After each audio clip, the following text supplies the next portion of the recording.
I really can't believe I have to say this. I really can't. The X-Men, yeah, they've always been woke. They've always been about political messages. They've always had political messages. The X-Men from the very first issue, they have always had messages, and they're not subtle about it. Have you tried not being a mutant? So a lot of people are upset about Morph, a character whose ability is literally changing his appearance and identity, being gender fluid in the new X-Men 97 cartoon. Yes, the character who constantly changes his identity might not identify as male. What a shock! How scandalous! Mall violence. Film at 11. A lot of the internet talking heads have acted like this is some huge deal, even though Morph isn't even the first non-binary X-Men in the X-Men. Mystique put a baby in Destiny. But the part that strikes me as just very silly is this shock, the horror that X-Men would explore social issues when, have you read the X-Men? Seriously. Look at them. They can't even make peace with each other. Before we really get started and dive into this topic, take the time to like and subscribe if you are interested in seeing more content from me. It helps the channel a lot. And, I'm not going to waste too much time talking about this. Let's get started. I will bring you hope, old friend. And I ask only one thing in return. Don't get in my way. So, the X-Men, mutants. Stan Lee and Jack Kirby first used mutation as an easy solution to the question, how did this character get superpowers? Well, in order to get a new superhero, you have to think of what his or her power is. That's not too hard, but you have to figure out how did they get that power, and that's a little difficult. I can't have them all be bitten by radioactive spiders. But by issue 14, we had already seen the Sentinels, machines designed to hunt down and kill all mutants. So there was already messaging to begin with, connecting mutants to minority groups. By the time Chris Claremont revamped the X-Men comics in the 70s, mutants as an allegory for discriminated minorities went from subtext to overt text. When I was a child, my people talked while others prepared for war. They used reason while others used tanks. Claremont's run on the X-Men inspired just about all the stories we reference when talking about X-Men. But even Stan Lee admits he saw mutants as an allegory for minorities. Social issues I try to get in the background or underlaying a plot. Now, the Lee Kirby era was more subtle about its messaging, but Claremont, he didn't hold back. Famously, the graphic novel God Loves, Man Kills is an overt allegory. Reverend William Stryker and his Purifiers can easily be read as an allegory for the Klan or the evangelists pushing the satanic panic of the 70s and 80s, just as easily as he could be an allegory for figures like Rush Limbaugh, who for years would read the names of AIDS victims and laugh. Oh, and speaking of AIDS, what do you think the legacy virus from the X-Men was? A disease that only affects mutants? Turns their own bodies against them? Something the greater world, even other heroes, don't seem to care much about? The most progressive voices in comics at the time are the X-Men, and they take society's reaction to the AIDS crisis head on. It's telling that the legacy virus was cured around the time that AIDS became a treatable illness. But once the virus spreads to the mutant population and combines with mutant DNA, it theoretically could become incredibly deadly. The X-Men proved one of the most diverse teams in terms of overt composition as well. While Black Panther and Jon Stewart are among the first black superheroes, Storm is one of the first black female superheroes. And she was positioned almost immediately as one of the key players in the X-Men. Professor X is a disabled man. Magneto and Kitty Pryde are both Jewish, with Magneto especially being both a Holocaust survivor and a Romani. I think it's also telling that Colossus, a Russian hero, became iconic during the height of the Cold War. I mean, that's not even getting into sexuality. Obviously, Mystique has been retconned into being bisexual, but I mean, even in the Claremont issues, it's pretty obvious her and Destiny have a thing for each other. But then there's North Star, who first appeared in Uncanny X-Men 120. A member of the Alpha Flight, North Star later came out as the first openly gay superhero. According to artist John Byrne, the reason for this was he was reading studies in the 80s that indicated that homosexuality, rather than being a choice as many at the time believed, was something you were born with, much like mutation itself. So it made sense that a mutant would be gay. North Star was followed by several others, including Wiccan, Magneto's grandson. Of course, Iceman one of the founding members of the X-Men, has been retconned into being a repressed homosexual for most of his life, which has led many people to arguing that all gay undertones of X-Men are some new creation. Either that or Jean Grey made Iceman gay somehow, which is just a dumb idea. Because, based on the time travel, the way it worked is the time travel brought the younger version of Iceman back, and Jean Grey read the younger Iceman's mind when he was less repressed and found that he was gay. Based on the time travel rules, that would not affect the 616 modern Iceman at all. It would only affect the timeline of the new kid.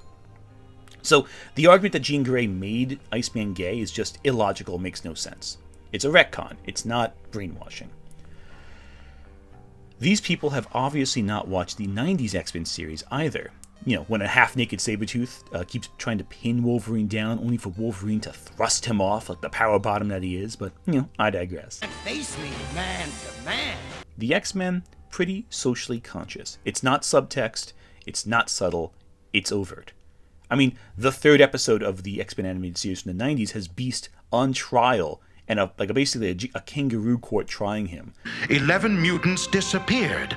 Taken. All were recent registrants with the Mutant Control Agency. It's again a very, very interesting way of looking at the matter, indicating that the laws that people follow can be abused to persecute a minority group. Keep that in mind, it will come up later. And that's not even getting into all the concepts like Mr. Sinister's genetic experimentation or Weapon X, where they forced experimentation on mutants, very similarly to how in real life, Black, Jewish, and LGBTQ minorities, as well as the mentally ill, were medically experimented on. There's so much I can dive into here, but that might require a bigger perspective on the matter. Bail denied. What I find far stranger, though, is the tendency for people to act like older media was apolitical, while new media is overtly political. There's a baffling tendency by culture warriors to act like movies like Robocop are somehow less political than, say, the Barbie movie, because Barbie had a trans actor in it or something, I don't know. This is especially true in the world of comics, where anytime a character comes out as bisexual, you can guarantee 100 videos rage baiting. I got a lot of responses to my video, Japan, Their Art, and the Culture War, arguing that I was misrepresenting the argument culture warriors had against Japanese media being affected by the West. I had people throwing around all sorts of insults at me, but they all had one thing in common. They were just words. That's a made-up word. What was made up? The word woke started as a word in African American Vernacular English, or AAVE.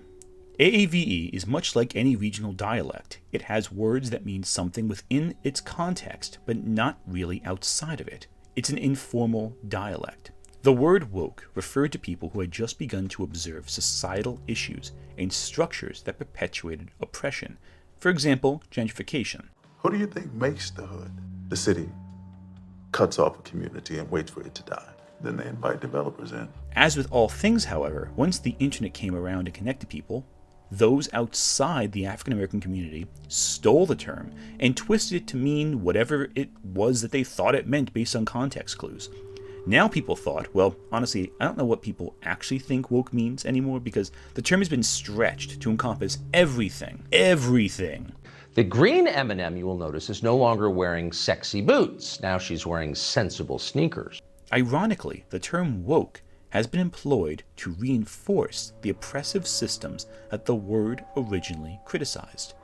And because some people are now only just learning about that minorities have for years criticized these systems, they think that these criticisms just materialized the day that they first heard the term woke. They would say it's a new problem, not some older thing that's been around for years, even though criticizing systems of power is something so old that the very first stories in existence did it.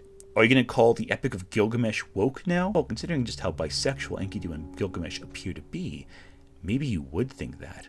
Or maybe you'd think historians are woke for suggesting that an obviously gay couple is gay. I used to be with it, but then they changed what it was. Now what I'm with isn't it, and what's it seems weird and scary to me. The reality is that media has always been socially conscious. Metaphors? I hate metaphors. That's why my favorite book is Moby Dick. Moby Dick might be a story about a man hunting a whale to some, but it's very overt with its philosophical messages. It's also extremely gay. Melville based the book on his own experiences on whaling ships, as well as stories he heard as a whaler. This is what Ishmael and Quapeg end up marrying by chapter 10 before getting sperm oil all over one another. Sailors, pirates, cowboys, these occupations drew outsiders, people who didn't fit into society. I'd argue something like Brokeback Mountain is far more reflective of the reality of ranch life than, say, any of John Wayne's old movies. Except, for John Wayne's overt racism against indigenous people, that was pretty common back then. Though I do suppose that the Oscars' reaction to Littlefeather accepting Marlon Brando's Oscar on his behalf does show that right-wing media types have always had this negative reaction to anyone pointing out historical racism. I don't know if I should present this award on behalf of all the cowboys shot in all the John Ford westerns over the years. But let's be clear. There are so many examples of genre fiction that people love that are also overtly political, as well as pushback to those politics. First Blood is a profoundly beautiful film, marred by sequels that aim for popcorn thrills, that ran completely counter to the first film's profound messages about the way we treat veterans when they come home, as well as the tendency for police to unnecessarily escalate problems. They knew he was innocent. Starting to dislike you. A lot. And they didn't give a damn. Star Wars was made as an allegory for the Vietnam War, with the Empire being a stand-in for America. Asymmetric warfare against a highly organized empire? I think we call those guys terrorists. We call them Al-Qaeda. When I did it, they were Viet Cong. Wes Craven's body of work is entirely critical of social issues, especially Reagan. Having traveled now in a lot of third world countries, and you see that every civilization has its own grid of what it thinks reality is and what is proper behavior and what is civilized. And usually what happens is that sooner or later that grid is shattered.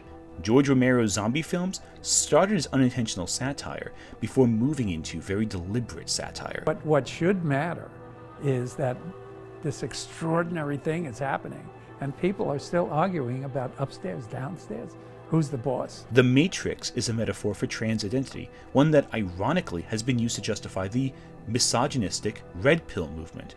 Also, The Matrix at one point was going to have a very overt trans character in it.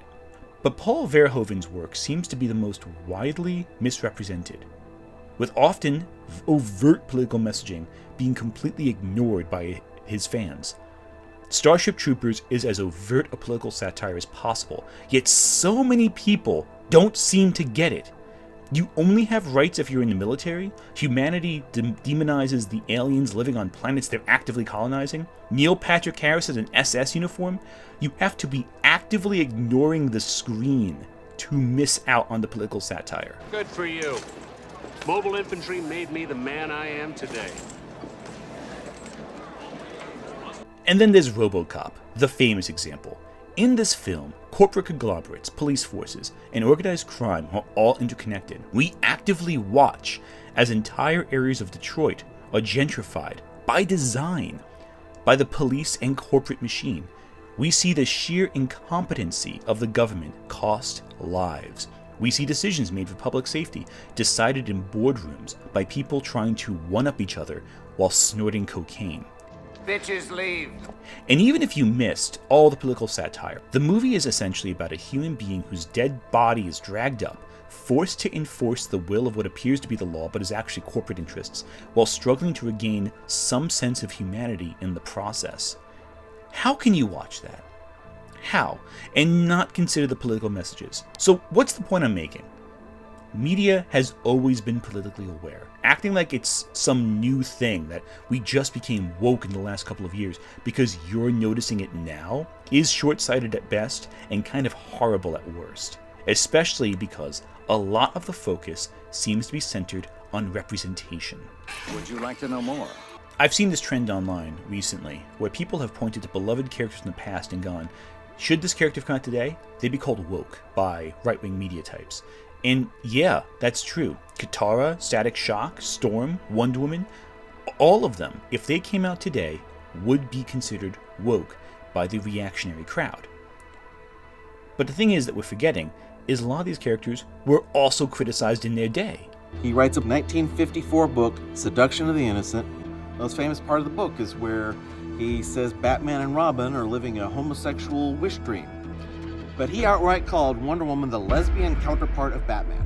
For many, fiction is a way to see yourself in the media you consume. It's one of the reasons the late comic and television writer Dwayne McDuffie created Milestone Comics, a company focused on publishing black superheroes, the most famous of which being Static Shock. He wanted to see himself and people like himself in the art created, and Static Shock, both in the comics and his eventual cartoon, did not shy away from societal issues at all. I know your kind, Foley.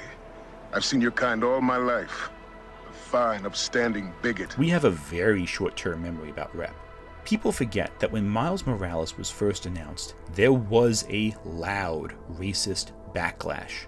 It's hard to imagine this now that Miles Morales is just such a beloved character, but yeah, the backlash was immense and immediate.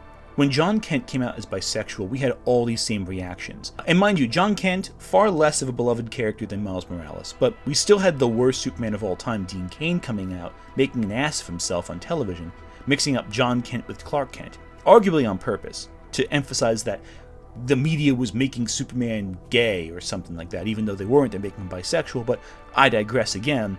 This is the moot point, you get the picture. If 15 years is enough to forget the backlash to Miles Morales, which again, there was backlash, what about 30 years? 50 years? 100 years? It's easy for mainstream audiences to pretend that queer cinema is new if you forget that queer storytellers ever existed. Some are easy to ignore because they were subtle.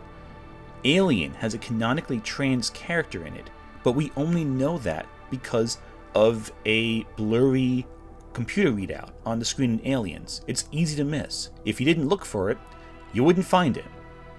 It's easy to forget that Sadako from The Ring, Ringu, is intersex, mainly because the film adapted that aspect out of her character. Now, other filmmakers like John Waters gained a reputation for making trashy, exploitative films that subverted the conservative monoculture. Could you give us some of your political beliefs? Kill everyone now. Condone first-degree murder. Advocate cannibalism. And yeah, they were extremely gay. Waters was relegated to the midnight features, along with equally subversive films like The Rocky Horror Picture Show and Eraserhead, both of which are also full of messages that mainstream media in the years to follow would manage to tone down and commodify. I mean, do you remember the Rocky Horror Picture Show production that Glee put up? I do. I'll never forget that fucking train wreck, no matter how much bleach I put. Look at Harvey Dent in the Tim Burton Batman movie, as played by Billy D. Williams. If that happened today, can you imagine the backlash? Shakespeare's Othello was traditionally played by a white actor, despite Othello being a Moor, a dark-skinned Moor, as described in the text. In 1825, Ira Aldrich broke tradition by being the first black actor to play Othello. In 1833, Aldrich was asked to replace Edmund Kean, one of Aldrich's earliest supporters, when Kean collapsed and died on stage. Aldrich would perform at the Theatre Royal. Aldrich's run as Othello was short-lived, however, when critics objected to a black man playing the role that had, up until then, been mainly played by white men. A black actor didn't play Othello for years afterwards. It's noteworthy that the first film depiction of Othello as a black man was in the 90s, with Lawrence Fishburne. Before that, it was all white people, as early as the 80s. One might make the argument that because it was a different time, it's different. We can put that behind us, but 200 years later, we're still making the same arguments. Recently, controversy arose regarding the new Pirates of the Caribbean film in development at Disney. The Bears' Ayo Ebadiri is in talks to play a pirate named Anne, and some users online jumped to the conclusion that Ebadiri would be playing Anne Bonny, a real-life Irish pirate from history. There is no reason to believe that she's playing Anne Bonny beyond the fact that her name is Anne, apparently, maybe, but again, I digress. Several people then expressed outrage over this rumor, acting as though Disney were trying to erase history. But of course, if Disney were actually trying to erase history, they pretend that Anne Bonny didn't have a bisexual affair with fellow pirate Mary Read, and didn't cross-dress or was confused for a man quite frequently. And that's not even getting into actual erasure that many queer characters faced historically, especially in media aimed for general audiences. Oh, great. Why do you think they've entered the contest? They're girls and cousins, too. Sailor Moon, when brought to the West, famously had its LGBTQA characters censored in order to not offend Western sensibilities at the time. This is of course why they made Sailor Uranus and Neptune into cousins rather than lovers, but forgot to remove all romantic imagery from the series. Because two relatives being emotionally involved is far more reasonable to Americans than, say, two women loving each other very, very much. And even then, the 90s anime of Sailor Moon removed scenes of Uranus admitting that she was non-binary. So even the original anime toned down the LGBTQA imagery from the manga. But it's not like we just ban material for being pro-LGBTQA or black anymore, right? That doesn't happen anymore. Oh right, book banning. Do you ever read the books you burn? Why should I? In 2023, book banning saw a massive resurgence, thanks in part to new regulations taking place primarily in the state of Florida, and then throughout most red states in the United States. Many of the books that were banned were aimed at older teens and featured LGBTQA characters. Most famously, books like Genderqueer.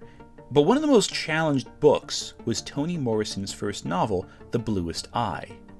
Now, parents at the time claimed it was for pushing incest and sexual content, but let's be serious here.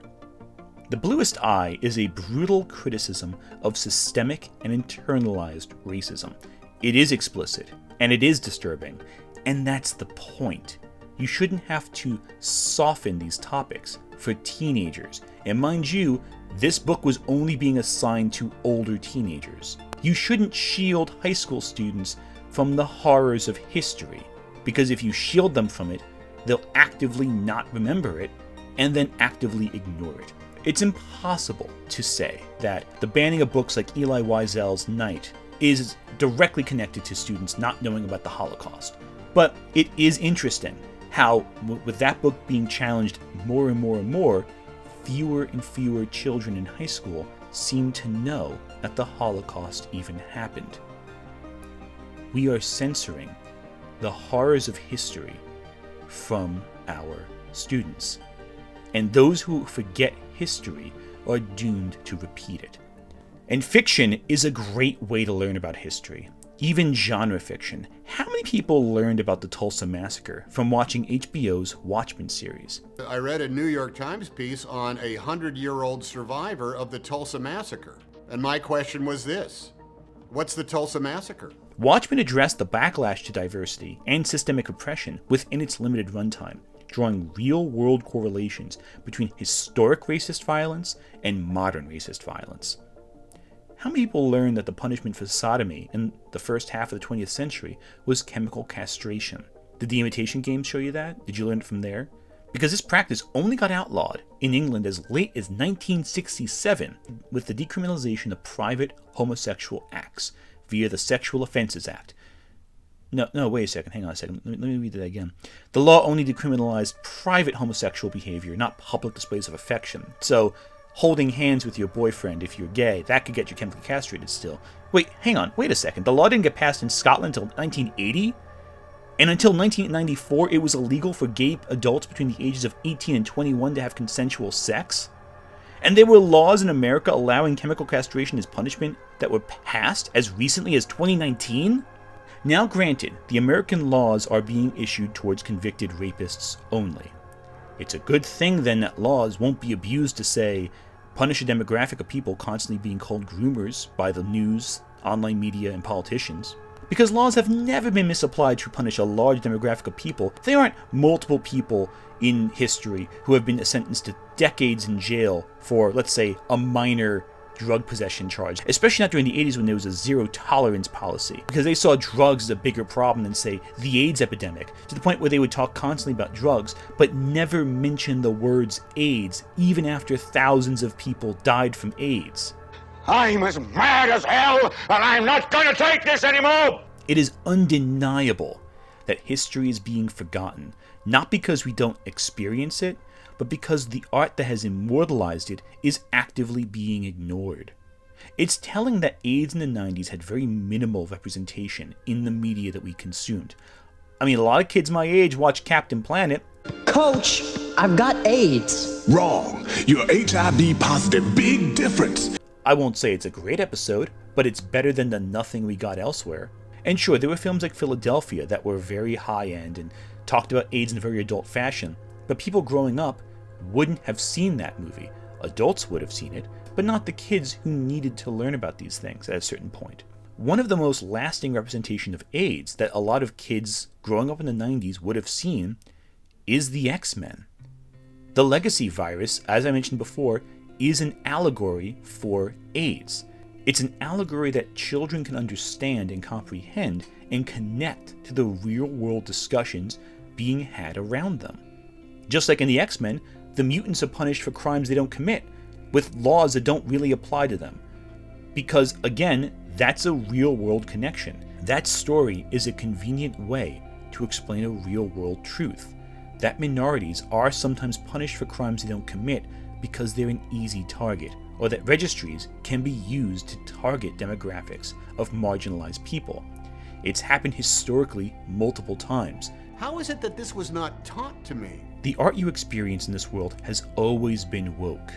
You've either just forgotten about it, or someone else has pulled the wool over your eyes so you don't see it. And frankly, if you're lucky enough to not see the connections between your life and the media you consume, you are living a very privileged life.